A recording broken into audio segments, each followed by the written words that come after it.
Hello everybody and welcome back to the Integrity Botanicals YouTube channel. Today I'm going to be sharing with you just a quick one, only because there are a few shades, a little review and swatch video of the Sappho Vegan Lip Glosses.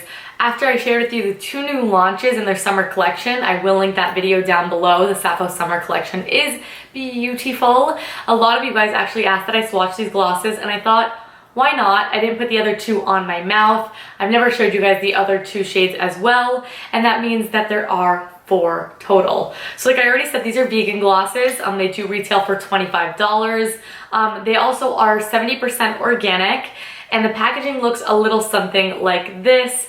Very similar to a lot of the other packaging in the Sappho New Paradigm rebrand here. It's silver, says New Paradigm across the top. There is a sticker that has the name on it as well, but my favorite part is this little window that's into the shade, because this window is actually accurate to what the shade actually looks like, because it's a view into the product. So it's the most accurate way to tell what the color looks like, rather than like a sticker on the bottom or something that might be a pinky shade, but it's not the exact shade that's in the tube.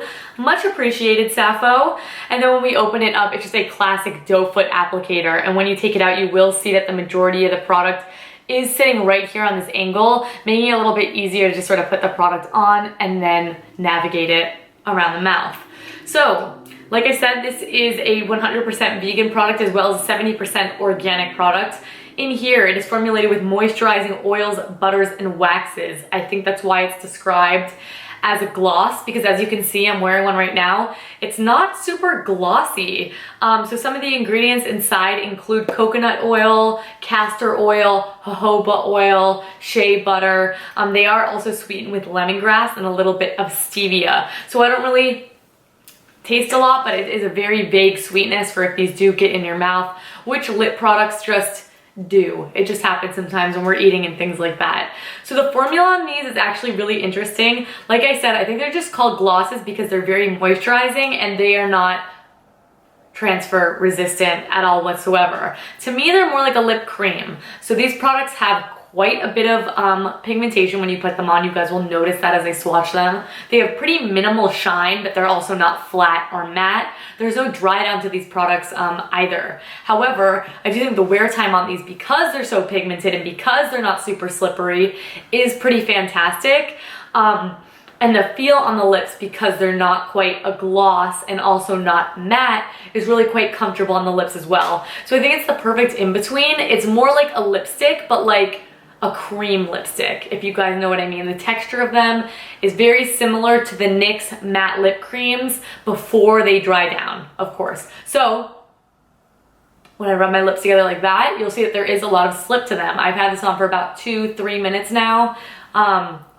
Maybe even longer than that. That slip still remains and will remain, I mean, until you have so little color left behind. You'd really have to be wearing it for quite a long time. So I think that's really great. You can see I blotted it a couple times. It really just looks natural on the mouth, not accentuating any fine lines or wrinkles either, because of those moisturizing properties. So I think a lot of people were confused if I was saying it was a liquid lipstick. It's not. It's more like a regular lipstick in the formula, but the texture is just a little bit different. So I think it's the perfect in-between. Great for people who aren't super into glosses. Great for those of you who like more rich pigmentation as well, which I don't love a super richly pigmented gloss that's super glossy. So I love that about these. So that's basically it, you guys. Not a ton of thoughts and feelings. I think they're really interesting. I think they're really unique. I think they definitely have their place. They're just kind of an in-between a gloss and a matte lipstick, I would say. So that's kind of cool for those of you who have more dry lips but want that less glossy effect. This might be for you. However, the only downside to these products in my world is that there's only 4 shades. So I'm wearing my favorite one right now, but we'll get there. The first that I'm going to share is part of the new lineup, and that is the shade Christine. And Christine is a very beautiful pale peachy shade. This one I wouldn't wear on its own. I don't think it quite suits me. I think it kind of washes me out, and I'm like more olive, light, maybe medium complexion. I don't know about all that. But it's just super pale. So this one I would really like with a lip liner. But those of you who really like your pale peachy shades, I mean, this is it doesn't really get more peachy than that. It's a true peach, very, very warm, very, very light, and I think would look good on a lot of people with a lip liner. I think with like a dark brownish lip liner or Lily Lolo Soft Nude would be more in that colorway for an everyday lip. I think it would be amazing. Moving along to the next palest shade. This is the shade Hazy, and Hazy is this really interesting shade. It's so interesting because it's really pale, it's cool tones, but it's not baby pink. It's not like MAC Saint Germain. It's sort of more in between. The shade is actually quite wearable on me, and for a blue tone shade, that doesn't really happen. This is another one where I could feel that I'm kind of itching for a lip liner as well. I think one of the 100% pure ones would fare really well with this one. However, if you like these cool tone shades, you want something that's not super washed out pink, maybe you're of a more pale complexion, this might be a good everyday option for you. It's comfortable, it's a more mid-tone. I mean, not really, it's still a little bit more pale than mid-tone, but it has that lilac-y color to it if you like that. I just think it's really, really unique. Haven't seen a color quite like it, if I'm honest with you. Next is another one that was in the new drop from Sappho, and this is the shade Amy. Amy is up there with my favorites, but the one I have on is still my favorite. We're getting there. This Amy is just this beautiful terracotta, very true orange shade. You can see how much darker it is than Christine, which is that lighter pale shade. I think this looks really good with my red hair. I think all reds look really good in this. I think anyone who likes that pumpkin-y type of orange would just love this. It's very, very fall time, has that nice terracotta to it. Again, super, super warm shade. Not for everybody, but I really like that though it's warm, it's not pulling out any of the warm colors in my teeth, which can definitely happen, so we gotta be mindful of that. And finally, this is the shade Rita. Rita is my favorite, and it always has been, even in the old packaging. Rita is just a more mid-tone, plummy, sort of pink. It's more of that like Kylie Jenner kind of shade. This is one of the ones that would suit everybody. I think it's the most universally flattering in the bunch. I like it built up to be a little bit darker. I really like how it looked once I blotted my lips as well.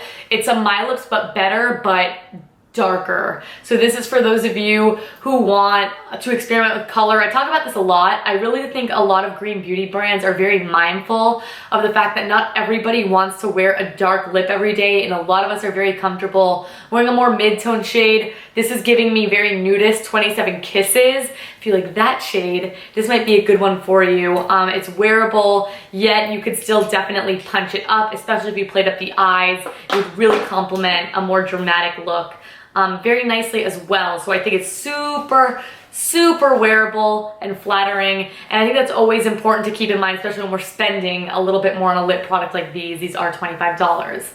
So that is it, you guys. That is my quick review of the Sappho New Paradigm 100% vegan glosses. I really like them, though they're not quite glossy, though they're not quite a lipstick or a matte lipstick. They're somewhere in the middle. I think the formulation's super unique. I love that it is vegan as well, so a lot of us can use it. I will have the full ingredients, however, down below. Has a lot of great nourishing oils, butters, and waxes, as I stated earlier. So they really are comfortable to wear as well, even if you have more dry lips like me. So I think everybody could sort of get away with these as long as you find the shade. The only thing I have a problem with is the limited shade range, but all that means is that there's room for expansion. So I have a link for these products listed down below, why you guys can shop it right here, right now. I will include a little photo on my arm of all of these colors swatched so you guys can check it out. Take a look, see which one you think that you would like the absolute best. And until then, please do give this video a big thumbs up and subscribe. I upload new videos here twice weekly, and I don't want you guys to miss it.